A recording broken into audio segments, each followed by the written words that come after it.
from the Fox 5 studios, this is Silver State Sports Live. Well, it's a Tuesday that feels like a Monday. I'm all backwards today. I just got like mucus coming out of every hole. All I want to know is, though, is it time? Step away. Like literally. Is it time for Game 5 yet, though? No, but it's time for you to go admit yourself to urgent care because I can't deal with this. So be patient. Okay. Welcome into Silver State Sports Live. I'm Mariah Janos alongside the sick Mike Davis. Coming up, Kevin Bollinger is hanging out with the A's in Sacktown, and the GOAT is on another major magazine cover. But first, we're previewing Game 5 tonight between the Golden Knights and the Ducks.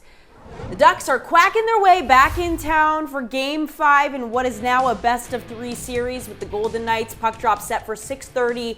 It was at this point in the Utah series where the Golden Knights really started to flex those muscles that Mike is so envious of. But if the guys in gold want to advance to the Western Conference Final, it will have to be without their captain, Mark Stone. He's out again with a lower body injury sustained in Game 3. Jeremy Lauzon is also out. John Tortorella didn't give much insight on the injuries, of course, but did say the key to the rest of the way for this series is energy.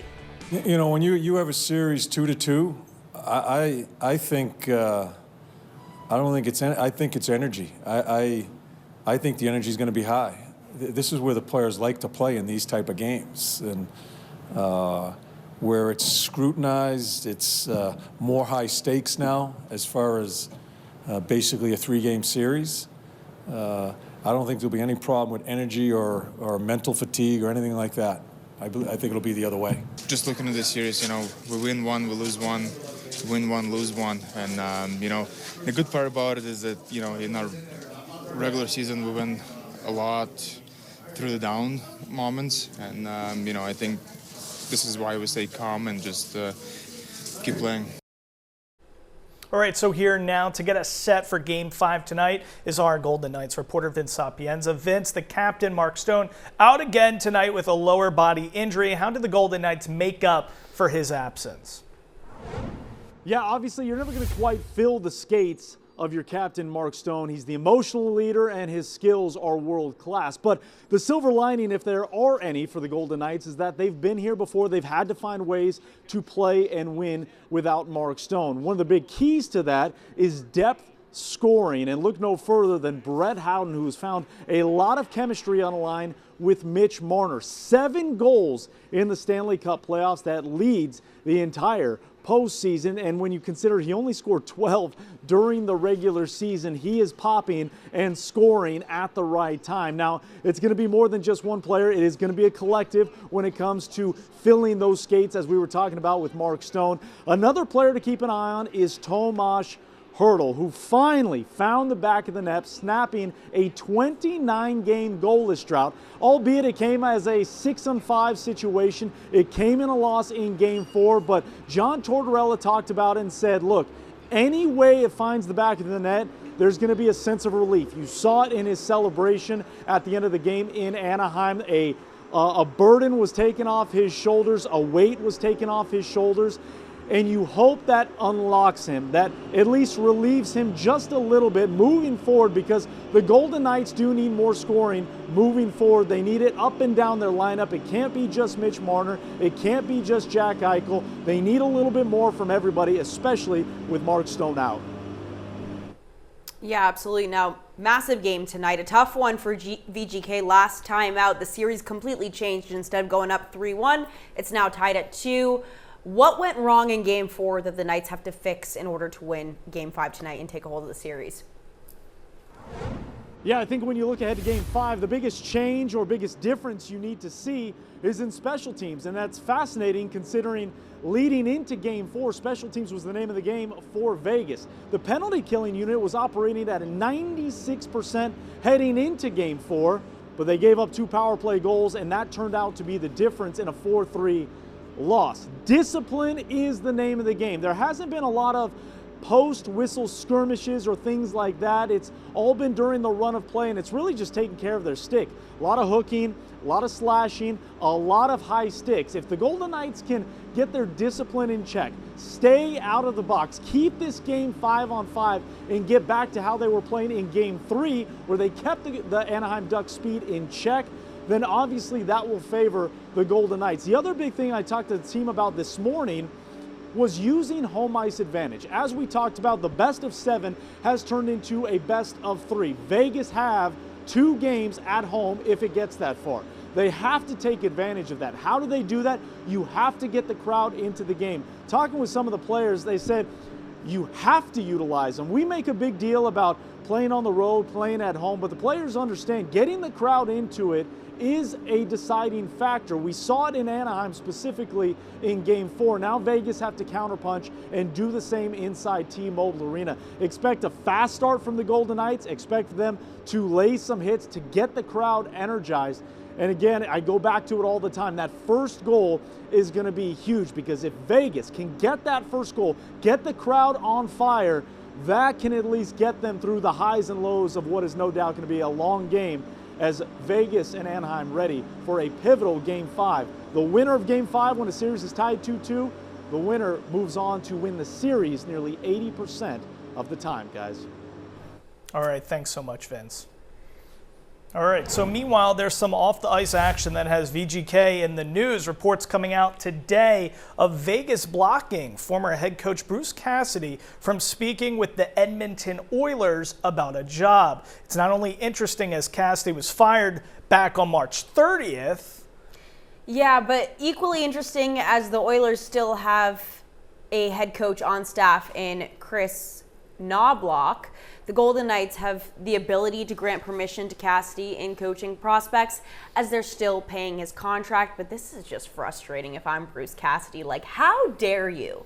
You know, how dare you? You're going to fire me, and then now you are standing in the way of me going and getting a job because you don't like the team? Well, tough noogies, you know? Well, that's how those contracts work. I mean, if he doesn't want to get paid, I guess he can do whatever he wants, but he wants to get paid. Well, at least we know that Edmonton's about to fire their coach. That's Chris, the underlying Chris message Knobloch, in all of this. yeah. Sorry, Chris. He's getting Knobloch.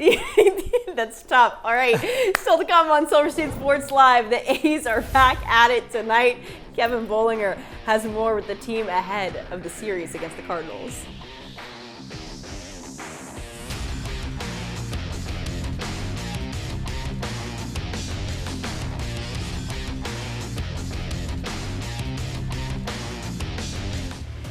This week on the Silver State Sports and Entertainment Network.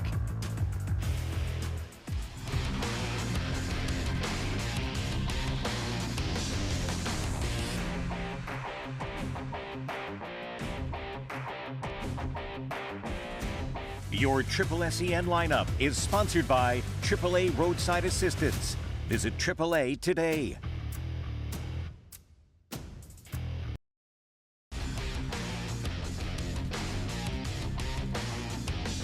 You're watching Silver State Sports Live.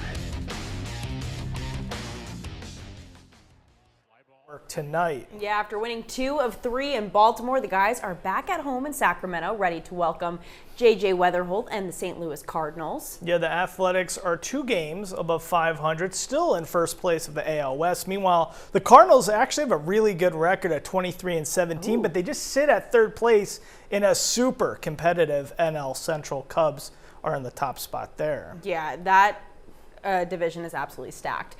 We have boots on the ground, though, in Sacramento. Fox 5 Sports Director Kevin Bollinger joins us now. Kevin, we have to start with the big news. Jacob Wilson dealing with a shoulder injury. He sustained it in Baltimore. If Wilson misses time, what do you expect the plan to be for the A's at shortstop? One thing we've been talking about all season with this A's team is the fact that they finally have depth at a lot of positions, and infield is where they do have some depth. Of course, you have Hernandez, who could play in that spot, and he's the one who filled in when Wilson went out with the injury. They had also moved Zach Geloff to the outfield, and Geloff has been performing very well at the plate. So it's a matter of whether they want to bring him back in when he hasn't taken a lot of ground balls in the infield, or keep him where he is just now getting comfortable in the outfield. And then they have some other players that have the ability to kind of shuffle around all those middle infield spots as well. So that's not going to be an issue in the short term defensively. Of course, you're taking away one of the best pure hitters in the A's lineup in Jacob Wilson. and certainly that is going to help. He hasn't had the strongest start of the season compared to what he, of course, wanted to do, but this is a guy that they'll certainly going to miss in the process. All right, Kevin, so 12 straight base hits from A's number 5 overall prospect Henry Bolte at the AAA level here in Vegas. Reports now say that he's been called up to the bigs. Does his surge to the A's impact guys like Lawrence Butler, who's been struggling at the plate this season? Well, certainly the Henry Bolte call-up is something a lot of people inside the organization have been waiting for. There's been a lot of buzz around this guy. He had a terrific spring with the big league club down in Arizona, and he's one of those guys that contains all of the tools. He hits for average, he hits for power, he has the speed as well, and he has the defensive chops.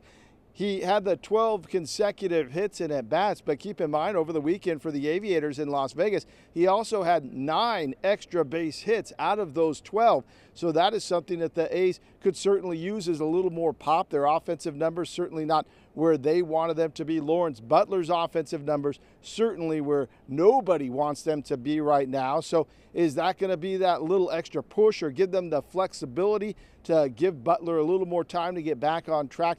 Certainly remains to be seen, but Henry Bolte, somebody who plans on sticking around the big league club for many years to come, and a little bit more excitement to add with another young potential superstar coming up to the show. Absolutely, and Henry Bolte also a fan favorite here with the media as well. Such a nice guy. He's great both on and off the field, so he's so deserving of this opportunity in the bigs. We can't wait to see what he does at the plate. Thank you so much, Kev. All right, there seems to be more professional sports making its way to Vegas. Coming up, reports of the Professional Women's Hockey League expanding to the Valley.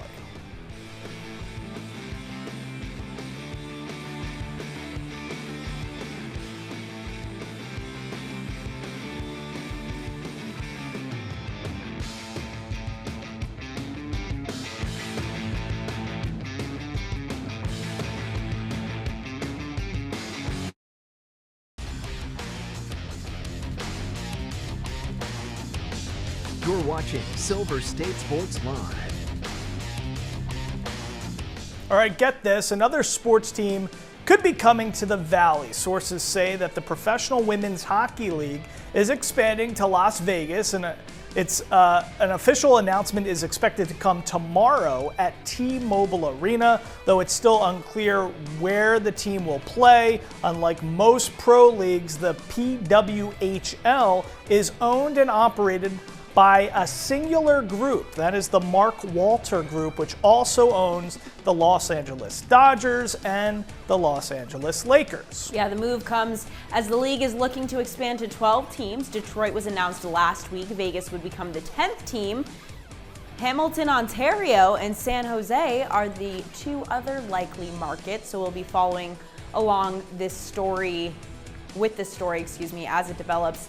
And we'll bring you any official announcement right here on Fox 5. But let's talk about this. Yeah. We're getting all these leagues, all these teams. I'm all about it. People want to be in Vegas. That's the name of the game. But I think it's fascinating that this announcement is going down at T-Mobile Arena. Maybe that is a sign for where this could eventually, games could actually occur. But I want to know, Mariah, where you think they should be playing in town, because it seems like right now the 2 options would be T-Mobile Arena or Lee's Family Forum. Bingo. That's what I think, at least to start. Kind of similar to what I said about the NBA, and I had said start in T-Mobile Arena and then build your own facility and do what you want with that. This is kind of a smaller scale of that. I think we put the women's team in Lee's Family Forum, see how it does, see how it sells out, and then maybe sprinkle in a few bigger games at T-Mobile Arena to see how the crowd does. That's what the Aces do. Yeah. And just speaking to the Aces about the capacity, because they've explored moving to T-Mobile Arena full-time as well. They would rather play in a smaller packed house than in a bigger venue with more empty seats. Yeah. So I say, at least for the inception of this franchise, while it gets its feet under them and generates a fan base, start in the smaller scale and work your way up. What do you think? This is what I did on my lunch break because I spilled oatmeal all over myself in the break room earlier, so I really didn't have a lunch. So what did I do instead? I walked over to Lee's Family Forum and I personally counted each and every seat that they have. And that's where you got sick. Yes, that's where I got sick. I absolutely did not use AI to calculate the capacities at these arenas here. But let's take a look. So it would be fascinating to learn that the PWHL, they actually average just above 9,000 people per game, which is actually really good. Now, T-Mobile Arena, just for everybody at home, it's like 18 to 20,000 capacity when it comes down to particular sports. Lee's Family Forum. I know where you're going. 5,567. Did you get the same number? Of course, it's Google. Oh, well, I thought you actually counted with me. No. So I mean, to me, right now, the PWHL, they're actually averaging over the capacity at Lee's Family Forum. But I still agree with you. To me, why not have a jam-packed house rather than have a bunch of empty seats at T-Mobile Arena? Right, and they began this league and these teams in very hockey-driven markets. You've got Boston, you've got Minnesota, you've got New York. Their original 6 are all traditional hockey markets. Vegas, while we do have a strong fan base here, it's still getting there. And listen, I understand the popularity amongst girls getting involved in hockey has skyrocketed since the Knights got here, up 600% since 2017. Around 320% in the last 4 years. So that number keeps on climbing, which is awesome, and we love that. But again, I don't think you should expect to see results overnight. I still think it's going to take a minute because with all these leagues and all these teams, we've got a lot of options of how we spend our time these days and what we go to anymore. That's the difference between us and Hamilton, Ontario, which I thought were two distinct. When I was like, is Hamilton? Where? I thought that was in a different place than Ontario. But the point is, Hamilton, Ontario doesn't have, no doubt at the Sphere. Right. So I mean, there's a little bit of competition here. Even the Aces, though, last year, they averaged for the entirety of their season, the average was just over 11,000 a game. Yeah. So, I mean, yes, their high is at 18, and they'll go to T-Mobile and do that for playoffs for when Caitlin Clark's Let me tell you, the season opener had a lot of empty seats at T-Mobile Arena for the Aces just a few days ago, and the vibes were off.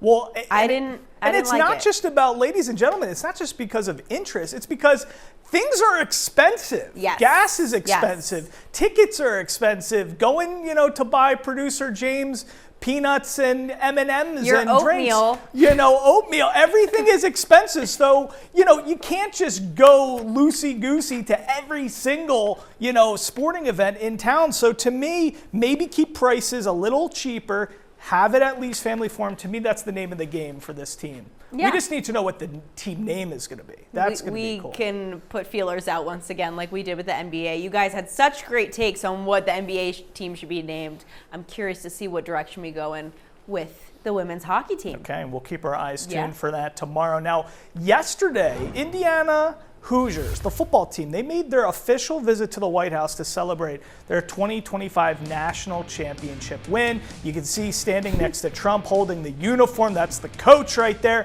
head coach Curt Cignetti. But some of the focus was on the star player who actually wasn't in attendance, of course, Fernando Mendoza. He chalked his absence to commitments with the Raiders for rookie OTAs. Commitments with the Raiders or commitments with you for a dinner date? Oh, I don't know. Wish. Maybe. I wish. But President Trump addressed it saying, quote, he called me and explained why he couldn't be there. Imagine calling the president and being like, I'm so sorry, I can't make it. But President Trump was very understanding, saying he's going to be a good one. A lot of people said they're going to win. I assume they, meaning the Raiders, but I think he will. He's been great, and he's at spring training like his first day or something. Spot on. Yeah, he went on to say Fernando couldn't be here today because, as I said, he's now a member of the Las Vegas Raiders, and let's see how good of a team they have, and I think he's going to do great.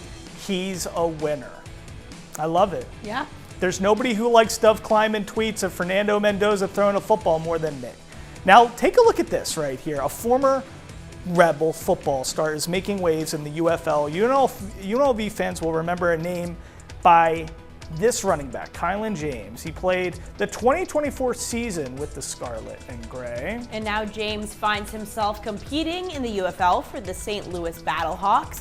On Friday, James helped St. Louis take down the Columbus Aviators. Hey, that's our team name. Rushing for 2 touchdowns. He now leads the Battlehawks in rushing touchdowns with 3 on the season. St. Louis is tied for first place in the league with a 5-2 record.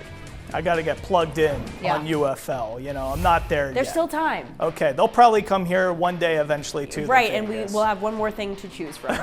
Coming up, A'ja Wilson. She's a cover star once again.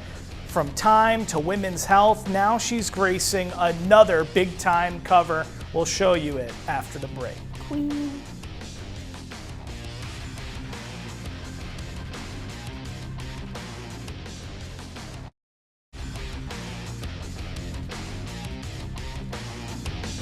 You're watching Silver State Sports Live.